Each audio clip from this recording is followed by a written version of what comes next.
ठीक है, चलिए ध्यान से समझें। इसमें क्या है कि पहली चीज तो ये समझ लो कि जो जनन प्रक्रिया होती है वो जनन कोशिकाओं में जो केंद्रक होते हैं उनमें गुणसूत्र के विभाजन के दौरान होते हैं। किनका विभाजन? और गुणसूत्र कहाँ होते हैं? केंद्रक में, कोशिका के अंदर। हमारे शरीर का निर्माण कितने कोशिकाओं से हुआ होगा? एक की दो की अनंत? बहुत सारी कोशिका, इसलिए हमारा शरीर बहुकोशिकीय जीव है ना। उच्च वर्ग के जंतु जो हमें दिखाई देते हैं वो सब बहुकोशिकीय हैं। कैसे हैं? अर्थात उनके शरीर का निर्माण बहुत सारी कोशिकाओं से मिलकर बना है। एक छोटे से भाग में हमारे शरीर के कई कोशिकाएं हैं, लाखों करोड़ कोशिकाएं।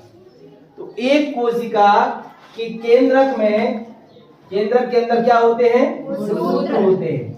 क्या होते हैं? गुणसूत्र। उनमें केंद्रिका होती है, केंद्रक द्रव्य होता है, यह अलग है। तो गुणसूत्र जो होता है, एक गुणसूत्र बताए हम इस प्रकार से रहते हैं लगभग। संकीर्ण इसके अंदर रहता है सेंट्रोमियर, क्रोमोमियर, क्रोमोनोमीटर इसके अंदर होते हैं, डीएनए, डीएनए के अंदर होते हैं जीन्स, और जीन्स ही मानव में या किसी भी जीव में एक पीढ़ी से दूसरी पीढ़ी तक क्या ले जाते हैं? लक्षण। जिन्हें कौन से लक्षण कहते हैं? आनुवांशिक लक्षण। कौन से लक्षण?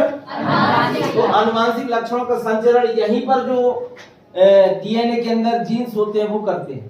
तो गुणसूत्र का विभाजन बहुत महत्वपूर्ण है। गुणसूत्र का विभाजन नहीं होगा तो मनुष्य या किसी भी जीव में एक पीढ़ी से दूसरी पीढ़ी में लक्षण नहीं जाएगा, अर्थात संतान उत्पन्न होगा ही नहीं। या होगा भी तो वो लक्षण नहीं आएंगे। कहने का मतलब संतान उत्पन्न जन्म की प्रक्रिया का मुख्य जो विभाजन है, किसके विभाजन से महत्व रखता है? कोशिका विभाजन में किसका विभाजन? गुणसूत्र का विभाजन। किसका विभाजन? तो सवाल ये उठता है कि एक कोशिका के केंद्रक के अंदर जो गुणसूत्र होते हैं वो कितने होते हैं? तो मनुष्य में होते हैं 46 गुणसूत्र। कितने होते हैं? 46। कहाँ? एक कोशिका के केंद्रक में। वयस्क व्यक्ति की बात कर रहे हैं, परिपक्व जब कोशिकाएं हो जाती है, जनन करने वाली कोशिकाएं या फिर अन्य कोशिकाओं की बात है, तो एक कोशिका में कितने गुणसूत्र होते हैं? 46, 46। अर्थात जोड़ा में इसको यदि कहें तो कितने होंगे? कितने जोड़ा? 23 जोड़ा। एक जोड़ा मतलब 2, 2 जोड़ा मतलब 4, 3 जोड़ा मतलब 10 जोड़ा मतलब बोलो 20 जोड़ा मतलब 40, और 23 जोड़ा मतलब 40। इसी को हम लिखे कितना जोड़ा? 23 जोड़ा। 23 जोड़े होते हैं, अर्थात 46 गुणसूत्र होते हैं। किसमें? मनुष्य में। मनुष्य की किसमें? कोशिका में। किसमें? कोशिका में। एक वयस्क व्यक्ति के ये परिपक्व जब मैच्योर अवस्था आ जाती है कोशिकाओं की, उस स्थिति में गुणसूत्र कितने रहते हैं कोशिका में? 46 गुणसूत्र। चलो इसी पर आधारित है ये लिंग निर्धारण, तो समझे। तो मनुष्य में लिंग निर्धारण जो होता है वो गुणसूत्रों के आधार पर होता है।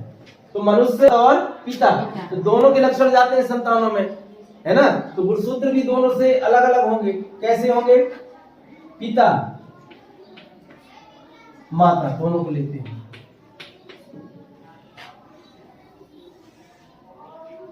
एक कोशिका में कितने गुणसूत्र होते हैं? 46। कितने गुणसूत्र? 46 गुणसूत्र। तो यहाँ पर देखते हैं 46 गुणसूत्र। कितने गुणसूत्र? 46। अर्थात 22 जोड़ा, 23 जोड़ा, 23 जोड़ा। 46 इधर होंगे, 46 इधर होंगे। यदि इनको जोड़े में डिवाइड करें तो 23 जोड़ा इधर, 23 जोड़ा इधर। तो क्या होता है कि 22 जोड़ा एक जैसे रहते हैं, अर्थात 44 गुणसूत्र जो होता है एक जैसे होते हैं। किसमें? कोशिकाओं में 44 गुणसूत्र अर्थात 22 जोड़ा एक जैसे रहते हैं दोनों में, 44। और जो 23वां जोड़ा रहता है, 23वां जोड़ा 45 नंबर का और 46 नंबर का, ये अलग होते हैं। इन्हें कहते हैं लिंग गुणसूत्र। ये 44 गुणसूत्र जो होते हैं ये कहलाते हैं ऑटोसोम्स। क्या कहलाते हैं? ऑटोसोम्स।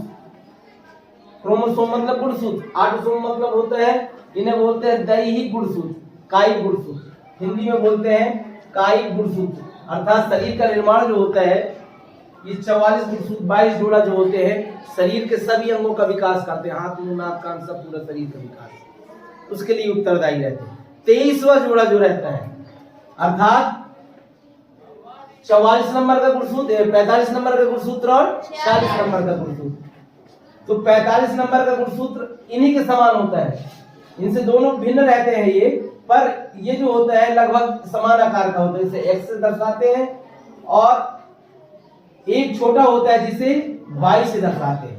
x और y ये गुणसूत्र का नाम रखा गया है। 23वां जोड़ा, इसमें दोनों 23वां जोड़ा जो होता है एक समान होते हैं मादा में, x से दर्शाते हैं। 45 नंबर ये है, 46 नंबर का ये है, मतलब 23वां जोड़ा लिंग गुणसूत्र कहलाते हैं। Sex chromosome, sex chromosome. 22 जोड़ा को क्या बोला जाता है? ऑटोसोम, अर्थात दैहिक गुणसूत्र, हिंदी में बोलते हैं कायिक गुणसूत्र। और ये जो हिंदी में इसको बोलेंगे, क्या बोलेंगे? सेक्स क्रोमोसोम से या लिंग गुणसूत्र, लिंग गुणसूत्र। तो लिंग गुणसूत्र किसे कहते हैं? माता हो या पिता, नर या मादा, किसमें बोला जाता है? 23वां जोड़ा। कौन से जोड़े को? 23वां जोड़ा, अर्थात 45 नंबर और 46 नंबर के गुणसूत्र। 23वां जोड़ा यही है। इनमें एक जो मदर है या फीमेल है, उसमें 23वां जोड़ा के गुणसूत्र दोनों समान होते हैं, जिन्हें एक्स नाम दिया गया है। पुरुष में एक गुणसूत्र अलग होता है, जो बड़ा होता है उसे एक्स से दर्शाते हैं, और एक छोटा होता है जिसे वाई से दर्शाते हैं। तो इनसे जब नर युग्मक अर्थात शुक्राणु का निर्माण होगा, इससे अंडाणु का निर्माण होगा। शुक्र जनन की प्रक्रिया से क्या होगा? शुक्राणु बनेगा। तो शुक्राणु बनने पर क्या होता है कि कौन सा सूत्री विभाजन होता है? मैंने बताया था, ध्यान करो, अर्धसूत्री विभाजन। कौन सा विभाजन? ये 9th क्लास में। अर्धसूत्री विभाजन में क्या है? गुणसूत्रों की संख्या मदर सेल से आधी हो जाती है और एक कोशिका से 4 कोशिकाएं बनती है, ऐसा बताया गया था। समसूत्री विभाजन में क्या होता है? एक कोशिका से 2 कोशिका बनती है, जिनमें गुणसूत्रों की संख्या मदर सेल के समान ही होती है, मात्र कोशिका के समान ही रहती है। ये मात्र कोशिका ही कहलाएंगे दोनों, कोशिका मात्र है, पेरेंट सेल है ना प्रफुल्ल। तो शुक्राणु जनन, शुक्र जनन, शुक्र जनन, शुक्राणु निर्माण जब होगा तो 2 प्रकार के गुणसूत्र बनेंगे। एक, इनकी गुणसूत्र आधी हो जाएगी, मतलब 46 गुणसूत्र कितने हो जाएंगे? 23 कितने हो जाएंगे? 23 गुणसूत्र एक शुक्राणु में बनेगा, 23 गुणसूत्र दूसरे शुक्राणु में बनेगा। तो इसमें गुणसूत्र कितने हो जाएंगे? 22 धन x, और इसमें 22 धन y। समझ में आ गया? 44 में से 22 इसमें आ गए और 22 इसमें आ गए, और ये जो 23वां जोड़ा है उसमें से x गुणसूत्र इसमें आ गया, y गुणसूत्र इसमें आ गया। तो शुक्राणु कितने प्रकार के बने? 2 प्रकार के शुक्राणु बनते हैं, एक x गुणसूत्र वाला शुक्राणु और दूसरा y गुणसूत्र वाला शुक्राणु। तो पुरुषों में या नर में 2 प्रकार के शुक्राणु बनते हैं। शुक्राणु तो बनते हैं लाखों, एक बार में जो स्खलित होते हैं नर जनन अंग से, वो लाखों रहते हैं, पर उन लाखों में 2 प्रकार के होंगे, एक एक्स गुणसूत्र वाला और एक वाई गुणसूत्र वाला। ठीक है, ध्यान रहेगा ना। ये 2 प्रकार के शुक्राणु निर्माण हो गए। और ये अंड जनन की प्रक्रिया अर्थात अंडाणु निर्माण की प्रक्रिया में जो अंडाणु बनेंगे वो कैसे बनेंगे? सब के सब एक्स गुणसूत्र वाले रहेंगे, क्योंकि 23वां जोड़ा जो है एक्स ही है, तो सारे अंडाणु एक जैसे रहेंगे। फीमेल में जो अंडाशय से जो अंडाणु का निर्माण होगा अंड जनन की प्रक्रिया से, तो वो सारे अंडाणु किस प्रकार के रहेंगे? एक्स गुणसूत्र वाले रहेंगे। कैसे रहेंगे? एक्स गुणसूत्र वाले। अब जब निषेचन की क्रिया होती है, निषेचन क्या है? मैंने बताया था, नर युग्मक और मादा युग्मक, ये सब क्या है? अंडाणु है। ये क्या है? अंडाणु। और ये क्या है? शुक्राणु। बोलो, शुक्राणु है। तो शुक्राणु और अंडाणु को मिलने की क्रिया को ही निषेचन कहते हैं। जब गर्भाशय में शुक्राणु तैरते हुए जाता है तो वहां फैलोपियन ट्यूब में अंडाणु रहता है, तो जाके शुक्राणु क्या करेगा? संयोग करेगा। कोई एक शुक्राणु संयोग कर पाता है, तो वो हो गया निषेचन। निषेचन की क्रिया के पश्चात वो, जैसे मैंने बताया था पिछले कक्षा में, पिछले दिनों ही बताया था ना, पिछले अध्याय में, कि वो युग्मनज जो बनता है निषेचन के पश्चात, तो वो कहाँ आ जाता है? गर्भाशय में, और वहीं पर फिर दिनों दिन क्या होता जाता है, उसमें विभाजन की क्रिया होती रहती है और वो एक भ्रूण बनते हुए और एक संतान का निर्माण कर लेता है। यही बताया था ना। तो ये जो अंडाणु और शुक्राणु निषेचन की क्रिया होगी, तो निषेचन क्रिया में क्या होगा, दोनों का संयोग होगा। क्या होगा, संयोग होगा। तो कौन सा शुक्राणु किस अंडाणु से संयोग कर रहा है, ये निर्भर करता है कि उत्पन्न होने वाला संतान पुत्र होगा कि पुत्री। दो प्रकार के शुक्राणु हैं। अंडाणु तो सब एक जैसे हैं, तो अंडाणु महत्व नहीं है, वहां पर महत्वपूर्ण कौन है, शुक्राणु है। शुक्राणु में भी कौन सा, ये वाला। कैसे, देखो, जब ये शुक्राणु इस अंडाणु से संयोग करेगा, है ना, तो जो यहां पर संतान बनेगा, देखो 22 प्लस एक्स, ये देखो 22 प्लस एक्स और 22 प्लस एस, यही होगा ना जी सर। ये क्या कहलाएगी, पुत्री। क्या कहलाएगी, ये पुत्री कहलाएगी। अब फिर देखो, ये वाला इससे संयोग कर लिया, यहां पर भी 22 प्लस एक्स और 22 प्लस, ये क्या कहलाएंगे, ये भी पुत्री हुआ ना। अब देखो, ये आ गया, इससे संयोग किया, 22 प्लस ये x आ गया और ये 22 प्लस y आ गया। ये क्या होगा, ये पुत्र कहलाएगा। और यहाँ पर इस प्रकार से पूरा क्या हो रहा है यार, 22 प्लस x और 22 प्लस y।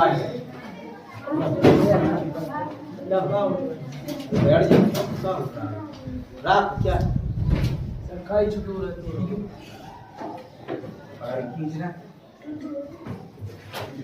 गाड़ी जाओ, चुपचाप बैठो तुम। तो ये उत्पन्न होने वाला संतान क्या कहलाएगा, पुत्र कहलाएगा। अर्थात देखो, यहाँ पर महत्वपूर्ण क्या है कि वायु गुणसूत्र वाला शुक्राणु किस अंडाणु से संयोग कर रहा है, या अंडाणु कौन से शुक्राणु से संयोग कर रहे हैं। तो पुत्र के लिए क्या महत्वपूर्ण है, वायु गुणसूत्र वाला शुक्राणु। ऐसा शुक्राणु जिसमें वायु गुणसूत्र हो, ये वाला शुक्राणु जब अंडाणु से संयोग करेगा तब संतान क्या होगा, पुत्र। यानी हर बार संयोग रहता है, ये सब कोई जानबूझ के नहीं होता कि हम चाहे तो पुत्र हो जाए संतान और हम चाहे तो पुत्री हो जाए, ऐसा नहीं रहता। ये संयोग पर रहता है कि संयोग कौन से शुक्राणु कर रहा है। संयोग बस, भाग्यवश, किस्मतवश यदि ये शुक्राणु से अंडाणु संयोग कर लिया तो पुत्र हो गया, और यदि नहीं किया तो सारे संतान क्या होंगे, पुत्री पुत्री होंगे। क्यों, क्योंकि हर बार कौन सा संयोग शुक्राणु संयोग कर रहा है, एक्स गुणसूत्र वाला। यदि वाई गुणसूत्र वाला शुक्राणु हर बार अंडाणु से संयोग कर रहा है तो जितने भी संतान होंगे सब क्या होंगे, पुत्र पुत्र होंगे, है ना। कभी देखो कि एक पुत्र एक पुत्री रहते हैं संतान के, तो मतलब एक बार शुक्राणु वाई गुणसूत्र वाला शुक्राणु संयोग किया था इसलिए पुत्र हो गया था, दूसरे बार में एक्स गुणसूत्र वाला शुक्राणु संयोग किया था इसलिए पुत्री हो गया। तो निषेचन पर क्या निर्भर करता है कि कौन सा शुक्राणु अंडाणु से संयोग कर रहा है। यदि एक्स गुणसूत्र वाला शुक्राणु अंडाणु से संयोग कर रहा है तो वो संतान पुत्री होंगी, और यदि वाई गुणसूत्र वाला शुक्राणु अंडाणु से संयोग कर रहा है तो उत्पन्न होने वाला संतान पुत्र होगा। समझ में आ गया ना, यही रहता है और कुछ नहीं रहता। फिर से ध्यान दो कि हमारे शरीर में जो वयस्क शरीर है मनुष्य का, जो मैच्योरिटी मतलब आ जाती है जब कोशिका में जनन के लिए, उस समय कोशिका में एक कोशिका में कितने गुणसूत्र रहते हैं, 46, और धागे की समान संरचना रहती है गुणसूत्र की, है ना। बालकों में अलग रहती है, संख्या बहुत कुंडलित रहती है उसकी। जैसे जैसे मैच्योरिटी आती जाती है, परिपक्व होता जाता है, तो वो धीरे धीरे 46 अवस्था जैसे आती है। 40 गुणसूत्र रहते हैं, अर्थात 23 जोड़ा रहता है, उसमें से 22 जोड़ा एक जैसे रहते हैं, चाहे मेल हो चाहे फीमेल, नर हो या मादा, माता हो या पिता, सभी में 22 जोड़ा अर्थात 44 गुणसूत्र एक समान होते हैं। कैसे होते हैं, एक समान होते हैं। वो उनका काम क्या रहता है, दैहिक वो गुणसूत्र या कायिक गुणसूत्र कहलाते हैं। उनका काम रहता है शरीर के विभिन्न भागों का निर्माण करना। जो संतान है उसमें वो जो 44 गुणसूत्र रहते हैं वो अलग अलग जो 22 जा रहे हैं ना, वो शरीर के विभिन्न भागों का निर्माण करते हैं, हाथ पैर नाक कान मुंह वगैरह। जो लिंग का निर्माण है, नर जननांग बनेगा कि माता जननांग, है ना। तो ये कौन सा जोड़ा निर्धारित करता है? 23वां जोड़ा, जिसे लिंग गुणसूत्र कहा जाता है। कौन सा गुणसूत्र? लिंग गुणसूत्र। यही निर्धारित करता है कि उत्पन्न होने वाला संतान पुत्र होगा कि पुत्री। 23वां जोड़ा लिंग गुणसूत्र कहलाता है, जिसमें से एक गुणसूत्र जो बड़ा होता है उसे एक्स से दर्शाते हैं, और दूसरा गुणसूत्र जो छोटा होता है उसे वाई से दर्शाते हैं। इसमें मेल में, पिता में, फीमेल में या माता में 23वां जोड़ा जो होता है वो सब दोनों एक समान होते हैं, लिंग गुणसूत्र समान होते हैं, ठीक है, जिन्हें एक्स एक्स से दर्शाते हैं। अब शुक्र जनन की क्रिया में 2 प्रकार के शुक्राणु बनते हैं। एक शुक्राणु जिसमें एक्स गुणसूत्र वाला शुक्राणु बनता है, दूसरा शुक्राणु जिसमें वाई गुणसूत्र हो। जबकि अन्य जनन की प्रक्रिया से जो अंडाणु बनते हैं वे सारे अंडाणु एक्स गुणसूत्र वाले ही रहते हैं। अब जब निषेचन की क्रिया होती है, कौन सी क्रिया? निषेचन। निषेचन की क्रिया होने पर देखना होता है कि एक्स गुणसूत्र वाला शुक्राणु यदि अंडाणु से संयुक्त करता है तो उत्पन्न होने वाला संतान पुत्री, और वाई गुणसूत्र वाला शुक्राणु यदि अंडाणु से संयुक्त करता है तो वो पुत्र होंगे। तो 50% चांस रहते हैं पुत्री के और 50% चांस रहते हैं पुत्र के।